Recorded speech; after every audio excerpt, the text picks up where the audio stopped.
Hello everyone, welcome to our channel. I hope you all are safe and healthy. So ये हमारे 5th chapter का part 2 है, जहां हम पढ़ने वाले हैं values of good governance. So in the following section we will try to understand the core values of good governance. So first है पार्टिसिपेशन। फर्स्ट है participatory. It is one of the most essential aspect of good governance. Effective functioning of any government democratic system requires people participation. It ensures that the voices and choices of people are heard. People get an opportunity to participate in the process of decision making and its implementation. So first value जो है good governance की वो है participatory, यानी किसी भी government का या किसी भी गवर्नमेंट की गवर्नेंस का बहुत एसेंशियल एस्पेक्ट है ये पार्टिसिपेटरी। डेमोक्रेटिक सिस्टम अगर है तो वहाँ पे लोगों का पार्टिसिपेशन जो है वो बहुत एसेंशियल है, तभी हमारा जो सिस्टम है वो इफेक्टिव फंक्शन कर सकता है। यहाँ ऐसे गुड गवर्नेंस जब होती है तो यहाँ पे इंश्योर किया जाता है कि लोगों की चॉइसेस को सुना जाए और माना जाए। लोगों की चॉइस जो है वो मैटर करती है, लोग क्या चाहते हैं वो मैटर करता है। People get an opportunity to participate, यानी लोगों को मौका मिलता है कि वो पॉलिसी मेकिंग में, रूल मेकिंग में वो पार्टिसिपेशन रखे और पार्टिसिपेट करे और डिसीजन उनके ले, और फिर डिसीजन जो है वो एक फाइनल फ्रेमवर्क हो और फिर उसका इम्प्लीमेंटेशन हो। So this is participatory which is one of the value of good governance. Second है student rule of law. The supremacy of the law of the land, that is constitution, is another core value of good governance. यानी जो law है वो एक अलग value hold करता है in good governance. Whether it's government, whether it's citizen, both have to follow the law जो उनको दिए गए हैं in their supremacy book which is the constitution of that nation. तो जो हमारा कॉन्स्टिट्यूशन है उसमें जो लॉज हमें दिए गए हैं उसी को फॉलो करना है, चाहे वो गवर्नमेंट हो या सिटीजन हो। So the constitutional values and the guiding post for the administration all are treated equally in front of law, यानी गवर्नमेंट को सबको इक्वली ट्रीटेड करना है when it comes to law. It ensures a just and a fair polity where rights of the people are safeguarded. लोगों की rights को safeguard करना ही government का काम है, और इससे ही हमें पता चलता है कि ये यहाँ गुड गवर्नेंस हो रहा है when there is a rule of law. Third है ट्रांसपेरेंसी, यानी हमारी गवर्नमेंट में ट्रांसपेरेंसी होनी चाहिए। हमें पता रहना चाहिए कि what is the next step of government, या अभी कोई प्रॉब्लम अगर हुई है, कोई क्राइसिस आया है, सो गवर्नमेंट इसको कैसे हैंडल करेगी, कैसे टैकल करेगी। तो इस तरीके की ट्रांसपेरेंसी गवर्नमेंट दिखानी चाहिए, तभी वो एक गुड गवर्नेंस की तरफ आ सकती है। The culture of secrecy has been challenge by the value of transparency, यानी जो सीक्रेसी का कल्चर रहा है वो अब चैलेंज हो रहा है through the value of transparency. This enables the people to keep the government under public scrutiny. In India, since 2005, the Right to Information Act has been given the citizens the right to seek information related to the functioning of the government. यानी transparency जो है वो हमारी value को government की और बढ़ा देता है। ये लोगों को इंश्योर करता है, इनेबल करता है कि गवर्नमेंट जो भी कर रही है वो पब्लिक के नज़र में करे। इंडिया में 2005 में हमारा right to information act introduce हुआ था, जिससे हमें ये राइट मिला कि हम किसी भी गवर्नमेंट फंक्शनिंग बॉडी से रिलेटेड कोई भी क्वेश्चन पूछ सकते हैं। हमारे पास ये राइट है कि हम वो इन्फॉर्मेशन मांग सकते हैं अपनी गवर्नमेंट से कि हमें ये ट्रांसपेरेंसी चाहिए, हमें बताइए कि इसकी क्या आपके पास प्रूफ है और ये चीज़ की इन्फॉर्मेशन क्या है। यानी जो गुड गवर्नेंस होती है, जो गुड गवर्नमेंट होती है, वो रिस्पॉन्सिव गवर्नमेंट होती है। अगर कोई भी हादसा होता है या कोई भी ऐसी चीज़ अगर होती है सोसाइटी में या नेशन में या स्टेट में, तो गवर्नमेंट आके पब्लिक को रिस्पॉन्ड करती है। Good governance requires that institution and process try to serve all stakeholders within a reasonable time frame. The government is prompt in taking decision and specially pays heed to the problems and designs the policy accordingly. So good government का यही requirement है कि वो अपने institution को इस तरीके से प्रोसेस करे जो उसके सारे सिटीजन्स हैं उनको एक रीजनेबल टाइम फ्रेम मिले। यानी अगर कोई काम का किसी ने वादा किया है, कोई गवर्नमेंट ने अगर बोला है कि ये चीज़ इतने टाइम में कंप्लीट हो जाएगी और आप तक ये सुविधा आएगी, तो कब तक आएगी उसका एक प्रॉपर टाइम फ्रेम सिटीजन्स को मिलना चाहिए, जो स्टेक होल्डर्स हैं उनको मिलना चाहिए। गवर्नमेंट को प्रॉम्प्ट डिसीजन लेने चाहिए। गवर्नमेंट को स्पेशली ऐसी प्रॉब्लम्स के ऊपर ज़्यादा देखना चाहिए जिसपे जो प्रॉब्लम्स हैं सोसाइटी में, गवर्नमेंट को उस पर ज़्यादा अटेंशन देना चाहिए और उसी के हिसाब से पॉलिसी को डिज़ाइन करनी चाहिए। फिफ्थ है हमारा कंसेंस ओरिएंटेड। कंसेंस ओरिएंटेड जैसे हमने पढ़ा कि सारी सहमति को लेके, आम सहमति, यानी जब सब सहमत हो तभी वो चीज़ हो। सो कंसेंस ओरिएंटेड होनी चाहिए हमारी गवर्नमेंट को। There are several view points in a given society. Good governance requires a dialogue between various segments of the society. Government की बातचीत होनी चाहिए to the various segments of the society. This can help to reach a broad consensus on what it is best interest of the whole community and how it can be achieve. तभी government को पता चलेगा कि ये society के लिए क्या ज़रूरी है और कैसे हम इस एम को अचीव करें। It also requires a broad and long-term perspective on what is needed for sustainable human development, how to achieve the goals of such development. Equity and inclusiveness, यानी हमारी गवर्नमेंट को इक्वल, सबको Fairlie, impartial quality होनी चाहिए government में, जहाँ पे government काम करे, प्रोवाइड करे लोगों को इक्वल एक्सेस ऑफ अपॉर्चुनिटी और सारे resources to the people who might be excluded और मार्जिनलाइज। तो ये क्वालिटी हमारे गवर्नमेंट में होनी चाहिए to become a good governance. A society well-being depends on ensuring that all its members feel that they have a stake in it. No one should feel excluded from the mainstream of society. This requires all groups, but particularly the most vulnerable, have opportunities to improve and maintain their well-being. So हमारी society में ऐसा होना चाहिए कि कोई भी member ऐसा ना फील करे कि ये चीज़ इसकी नहीं है। No one should feel excluded, कोई भी ऐसा ना फील करे कि वो यहाँ के नहीं है और यहाँ से कोई भी डिस्क्रिमिनेटिव ना फील करे मेन स्ट्रीम सोसाइटी से। तो ये चीज़ हमारे सारे ग्रुप में होनी चाहिए। हमारी जो वनरेबल है, मोस्टली जो हमारे जो डाउनग्रेडेड सोसाइटी है, हमारी मार्जिनलाइज सोसाइटी है हमारी, उनका पार्टिसिपेशन ज़्यादा हो और उनको अपॉर्चुनिटीज़ मिले ताकि वो अपनी वेलबींग को मेंटेन कर सकें, इम्प्रूव कर सकें। Effectiveness and efficiency. Good governance means the process and institution produce results that meet the needs of society while making the best use of resource at their disposal. यानी good governance का मतलब ये होता है कि वो ऐसे अपने इंस्टीट्यूशन को प्रोसेस करे जिससे ऐसे रिजल्ट निकले जो सोसाइटी की नीड से जाके मिले। कंसेप्ट एफिशिएंसी वाला वो इस कंटेक्स्ट में ये बता रहा है कि गुड गवर्नेंस में सस्टेनेबल यूज भी होना चाहिए, यानी रिसोर्स हमारी वेस्ट नहीं होनी चाहिए। Effectiveness and efficiency, use of natural resource and the protection of environment भी गुड गवर्नेंस का पार्ट होना चाहिए। अकाउंटेबिलिटी यानी जवाबदेही, गवर्नमेंट को अकाउंटेबल होना चाहिए। Accountability is the key requirement of good governance. Not only governmental institution but also the private sector and civil or society organization must be accountable to the public and to their institutional stakeholders. Accountability जो है वो एक की requirement है किसी भी good governance का। सिर्फ गवर्नमेंट ही नहीं, जो प्राइवेट इंस्टीट्यूशंस है, जो प्राइवेट सेक्टर्स हैं, ऑर्गेनाइजेशन है, उन्हें भी सिविल सोसाइटी में अकाउंटेबल होना चाहिए to the public, who is accountable to whom depends on whether decision or action taken are internal or external to an organization or institution. In general, an organization or an institution accountable to those who will be affected by its decision or action. ये कौन किस पे accountable है ये depend करता है कि decision किस तरीके का है, इंटरनल है कि एक्सटर्नल है ऑर्गेनाइजेशन में।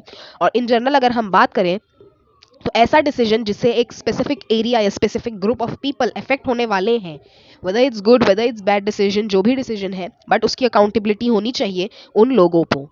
Accountability can not be enforced without transparency and the rule of law. So accountability तभी हो सकती है जब ट्रांसपेरेंसी है और गवर्नमेंट जो है वो रूल ऑफ लॉ को फॉलो करती है।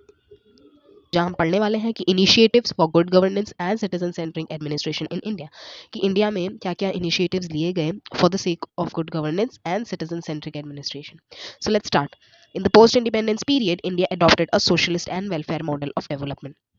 Socialist and welfare model of development. So socialist welfare model of development is different from socialism. So इसमें आप confuse नहीं होना। We know the ideology of socialism जो USSR की थी, जो चाइना की है, लेकिन ये जो हम है यहाँ पे जो हम पढ़ रहे हैं सोशलिस्ट वेलफेयर मॉडल, वो डिफरेंट है इससे। सोशल वेलफेयर सिस्टम एक ऐसा सिस्टम है जो असिस्टेंस प्रोवाइड करता है, यानी जो मदद प्रोवाइड करता है to the individual and families through programmes such as health care या फूड स्टैम्प्स या चाइल्ड केयर, हाउसिंग असिस्टेंस, ऐसी ऐसी चीज़ें फैसिलिटीज़ प्रोवाइड करता है जो वो सेक्शन है सोसाइटी का, उसको सोशल वेलफेयर होता है। और जो सोशलिज्म होता है वो अलग होता है। सोशलिज्म एक इकोनॉमिक सिस्टम होता है जहाँ सब कुछ गवर्नमेंट होल्ड करती है। और जो इंडिया में सोशलिस्ट वेलफेयर मॉडल है जिसकी बात अभी हम कर रहे हैं पोस्ट इंडिपेंडेंस के बाद, ये मॉडल जो अडॉप्ट किया था वो एक ऐसा मॉडल है जहाँ पे वेलफेयर पे काम होता है और कैपिटलिज्म हमारी इकोनॉमिक सिस्टम होता है। तो ये डिफरेंस है, इसमें कंफ्यूज नहीं होना। The development administration approach had a focus on people's participation. So जो development administration था उसका ये approach था कि वो people's participation पे ज़्यादा focus करें. However, despite of periodic efforts and programs, genuine participation of people in the process of governance was not able to be achieved. लेकिन इतने एफर्ट्स देने के बाद भी, इतने प्रोग्राम्स डेवलप करने के बाद भी जो पार्टिसिपेशन ओवरऑल होना चाहिए था, असली पार्टिसिपेशन लोगों का, वो गवर्नेंस में नहीं अचीव कर पाई। इसलिए फिर the Department of Administrative Reforms and Public Grievance under the Ministry of Personal Public Grievance and Pension Government of India. तो ये डिपार्टमेंट सेटअप हुआ, looks after the administrative reforms in India. So ये department जो था वो administrative reforms India के देखता था। So ये डिपार्टमेंट जो है वो Ministry of Personal Public Grievance and Pension Government of India, ये coordinating agency है central government in personal matters. तो personal matters such as concerning recruitment, training, career development, staff welfare. So ये सारी dispensation जैसी, retire dispensation जैसी चीज़ें ये ministry handle करती थी। The ministry concern with the process of responsive people oriented modern administration. So ये मिनिस्ट्री चाहती थी कि इसका कंसर्न ये रहे कि जो प्रोसेस है रिस्पॉन्सिव पीपल ओरिएंटेड का मॉडर्न एडमिनिस्ट्रेशन का वो अचीव हो। सो इसका जो मेन ऑब्जेक्टिव्स थे वो ये थे: to promote administrative reforms in government policies, structure and processes, promote citizen centric governance with emphasis on grievance redressal and conduct innovation in e governance. तो ये थे इस डिपार्टमेंट के कुछ ऑब्जेक्टिव्स। सेकेंड एडमिनिस्ट्रेटिव रिफॉर्म जो लिए वो है ARAC, तो एडमिनिस्ट्रेटिव रिफॉर्म कमीशन। ये सेटअप की गई with the mandate to prepare a blueprint for revamping the public administration system in India, यानी पब्लिक एडमिनिस्ट्रेशन को एक नई तरीके से शुरू करने के लिए इंडिया में एक नई बुनियाद उसकी डालने के लिए ये एजेंसी सेटअप की गई, ये कमीशन सेटअप की गई, which is known as administrative reforms commission, also known as ARC. It was expected to suggest measures to achieve a proactive, responsive, accountable, sustainable, and efficient administration for the country at all levels of government. तो ये agency set up की गई to prepare a blueprint for revamping the public administration system in India. Revamping मतलब to change something in order to make it more attractive, यानी हमारे system को more attractive बनाने के लिए, ज़्यादा मॉडर्न बनाने के लिए ये कमीशन सेटअप की गई। ये कमीशन से ये एक्सपेक्टेशन थी कि सजेस्ट करें measures to achieve a proactive, responsive, accountable, sustainable, efficient administration for the country at all levels of government. One of the main task of the commission was concerned with the citizen centric administration. So main concern जो था वो था इस administration को citizen centric banana. The commission maintained that governance in order to be citizen centric should be participative and transparent. So commission ने ये भी देखा कि governance जो है वो citizen centric के साथ साथ participative भी रहे और transparent भी रहे। It should be effective and efficient and responsive to the citizen. Furthermore, an ethos of serving the citizen should permeate all governmental organization. Government organization should also be accountable to the people, यानी government organization को भी लोगों से accountable होना चाहिए। और the primary function of the state is to promote welfare of its citizen, और जो प्राइमरी फंक्शन हो स्टेट का वो यही हो कि वेलफेयर जो है वो सिटीजन्स के अमंग प्रमोट हो। Therefore, an evaluation of functioning of the institution of governance will ultimately have to be based on the satisfaction they provide to the citizen. So, in the end, जो evaluation हो, जो जानकारी निकले वो इस basis पे निकले कि किस गवर्नमेंट ने, किस गवर्नमेंट्स की गवर्नेंस ने अपने लोगों को ज़्यादा सेटिस्फाई किया, ज़्यादा खुश किया, उसी बेसिस पे गुड गवर्नेंस का डिसीजन होता है। In this regard, prominence would need to be attached to the voices of the citizen themselves. In a particular, second administrative reform commission looked at the following issue to revamp the traditional public administration in India.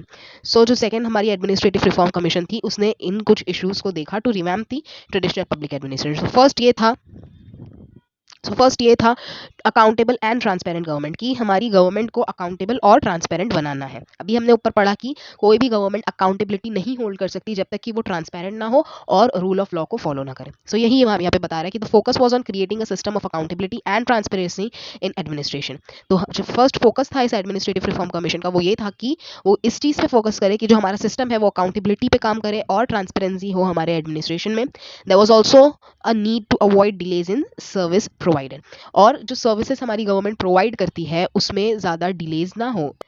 Second है make administration मोर result oriented. हमारी government, हमारी administration promise तो बहुत करती है कि ये चीज़ होगी, ये चीज़ खत्म होगी, बट वो रिजल्ट ओरिएंटेड नहीं होते हैं। सो इस एडमिनिस्ट्रेशन का इस कमीशन का ये काम था कि हमारी एडमिनिस्ट्रेशन को रिजल्ट ओरिएंटेड में बदलें।